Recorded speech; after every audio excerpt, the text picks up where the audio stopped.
BPP बड' पिपल पार्टीनि जि जोंना आसामनि गुबुन गुबुन जिल्लायाव जिल्ला आफाद दानाय जिल्ला कमिटि दानाय बे हाबाफारिया 30 अक्ट'बरनिफ्राय जागायदों।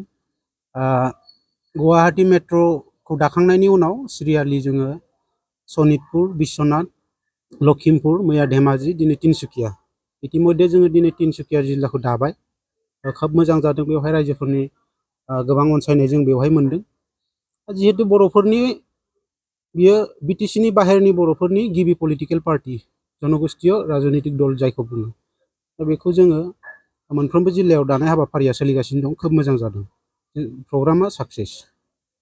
जिहेतु मैयासो जे धेमाजि जिल्ला खौसेथि बर' सुबुं आफादनि आफादगिरि बेफोर बेसलेस खोथा। बिथांमोना मिथिनाया मोजां, देशआ मा देश, सुबुं दाराखान्थिनि देश, गणतन्त्रनि देश, बेवहाय बयहाबो अधिकार दङ। दिनै आरो खौसेथिनि बाथ्रा बुंबाथ' हास्यकर, जों मिनिनो ओंखारो आरोखि। माबे खौसेथिनि बाथ्रा बुंदो? डिभिजनखौ सोर लाबोग्रो दा? डिभिजना मानिफ्राय स्टार्ट जाया? बेखौबो रायजो राजानो फोरमाय। गुबै बाथ्रायाथ' बेसोना। डिभिजन बेवहाय डिभिजन लाबोदों मादों होनना बुंनाय बाथ्राया बे नङा। दिनै होमबा माने सोरबा सानैसोल' मानसिया बर' हारिखौ सिबिनायनि थिखा लाना दोनदो नामा? बिदिथ' जानो हायाना। बर' हारिखौ सिबिनो थाखाय बा बर' हारिनि खामानि मावनो थाखाय दिनै गुबुन गुबुना ओंखारबोनो मोना नामा? दानि जेनेरेसना ओंखारबोनो मोना नामा? सोरबायाथ' थिखा लानानै दोनाखै नङा बर' हारिखौ जोंल' सिबिनो मोननांगौ होननानै। दिनै गोबां इउथ्सफ्रा ओंखारबोदों, जों माने BPP बा इउनाइटेड बड' पिपल फेडारेशननि फारसे आकृष्ट जानानै आग्रही जादों। इउथ्सफोरा ओंखारबोदों, स्पेस मोनदों, जों स्पेस होदों बिथांमोननो।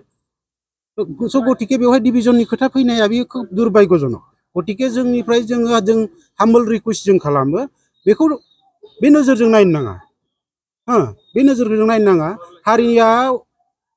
हारिखौ सिबिनो थाखाय बा हारिनि मोजां खामानि मावनो थाखाय, ससाइटिनि खामानि मावनो थाखाय बिभिन्न प्लेटफर्माव थानानै मानसिया खामानि मावनो हायो। प्लेटफर्मा बबेबा मोनसेल' जानांगौ बे नङा। साराय गंसेयाव नाबो बेदरबो मुलाबो आलुबो मैगं गासैखौबो रुजाजोबा। बे साराय आलदा आलदा जानांगोन।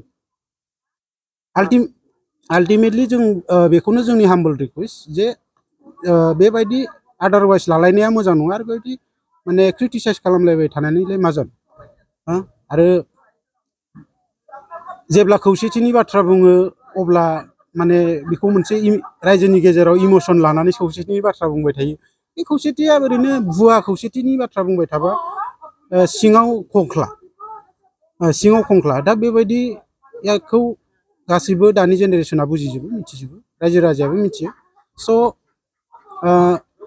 बिथांमोननि एजेन्डाजों खामानि मावगोन। जोंहा हुकिया एजेन्डा दङ। जों हुकिया एजेन्डाजों जों खामानि मावगोन। बयनिबो एजेन्डाया आलदा आलदा। आल्टिमेटलि बे डेम'क्रेसि, राइट्सआ बयहाबो दङ।